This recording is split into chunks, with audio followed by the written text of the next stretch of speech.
پیچھے ہٹ جاؤ، اپنے خون کے رشتوں سے لڑو نہیں، پیچھے ہٹ جاؤ، جو بھی اس کے لیے سودا کرنا پڑے کر دو، لیکن جھگڑے میں نہ پڑو، پیچھے ہٹ جاؤ، اللہ تمہیں نوازے گا وہاں سے جہاں سے تمہارا وہم و گمان بھی نہیں۔ اور نماز کی عادت ڈالو، ایک نماز ہے جو ہم پڑھتے ہیں، وہ نماز نہیں کہہ رہا ہوں، فَإِذَا فَرَغْتَ فَانْصَبْ، نصب گڑ جانا، جیسے یہ بوتل ہے،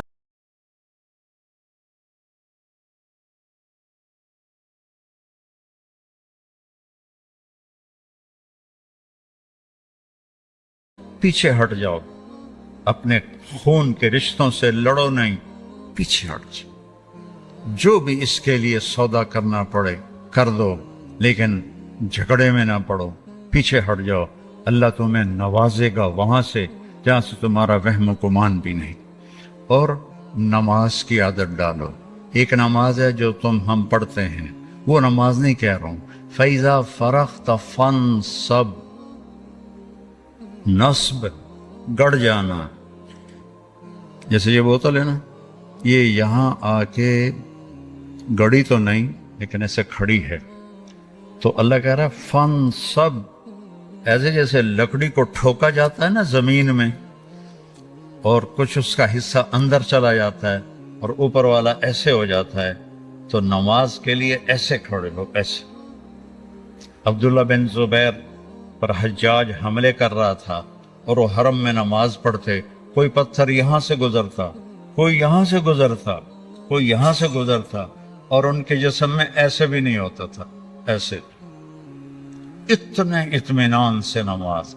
وَإِلَىٰ رَبِّكَ، بولو، فرغب، رغبت کی نماز، نماز میں دل لگے، نماز میں کھڑے ہو جاؤ، نماز میں کا انتظار کرو، نماز کو اپنے مسائل کے حل ہونے کا ذریعہ بناؤ، نماز میں دعائیں مانگنا سیکھو، ہم دعا نہیں مانگتے، دعائیں مانگنا سیکھو، یہ بہت بڑا سبب ہے، اسباب ظاہریہ اختیار کرو اور نماز کو سب سے بڑا سبب بناؤ۔ اذا حزبہ امر فزع الی الصلاۃ، جب کوئی مشکل آتی تھی آپ نماز پڑھتے تھے، جب کوئی مشکل آتی تھی آپ نماز پڑھتے تھے۔ 3 دن گزر گئے، کھانے کو کچھ نہیں ملا، تو حضرت عائشہ سے کہنے لگے چلو آج میں اللہ سے جا کے بات کرتا ہوں۔ مسجد میں گیا، نفل شروع کر دی، ایک ستون کے پیچھے 2 نفل پڑھتے، پھر سلام پھیر کے دوسرا ستون، اللہ اکبر، پھر سلام پھیرا تیسرا ستون، اللہ اکبر، پڑھے جا رہے ہیں۔ اتنے میں حضرت عثمان آئے، اما جان اللہ کے نبی کہاں ہیں؟ ان کا 3 دن سے فاقہ تھا، اللہ سے مانگنے گئے، تو ہزاروں قطار رونے لگے، مجھے کیوں نہ کہا، عبد الرحمن بن عوف کو کیوں نہ کہا، ثابت بن قیس کو کیوں نہ کہا، یہ سارے مالدار تھے، بھاگے بھاگے گھر گئے، پورا اونٹ بھر کے راشن کا لے کر آئے اور آ کر وہاں اللہ کے نبی کے گھر اتارا، اور پھر بھاگے بھاگے گئے اور گھر میں جو سالن تیار ہو گیا تھا وہ اٹھا کے لائے اور روٹیاں اٹھا کے لائے اور آ کر دیا کہ پکانے میں دیر لگے گی۔ جب اللہ کے نبی واپس آئے، پوچھا عائشہ کچھ ہوا؟ کہ یہ دیکھیں اللہ تعالیٰ نے سب کچھ کر دیا ہے۔ کہ یہ کون لایا ہے؟ کہ یہ عثمان لایا ہے۔ تو آپ نے ایسے ہاتھ اٹھائے، اے اللہ میں عثمان سے راضی ہوں، تو بھی اس سے راضی ہو جا۔ اے اللہ میں عثمان سے راضی ہوں، تو بھی اس سے راضی ہو جا۔ اے اللہ میں عثمان سے راضی ہوں، تو بھی اس سے راضی ہو جا۔ تو نماز کو اپنا وظیفہ بناؤ۔ یہ آج کل کے یہ سوشل میڈیا اور بہت سے ایسے نادان لوگ یہ وظیفہ پڑھو، یہ وظیفے پڑھو، یہ پڑھو، یہ پڑھو، یہ سب فضولیات ہیں۔ سب سے بڑا وظیفہ نماز ہے اور دعا ہے۔ سب سے بڑا وظیفہ نماز ہے اور دعا ہے۔ باقی سب ڈھکوسلے ہیں، میرے اوپر جادو ہو گیا ہے، میرے اوپر اثر ہے، میرے اوپر جنات ہیں، یہ سب عاملوں کی جیب گرم کرنے کے اسباب ہیں۔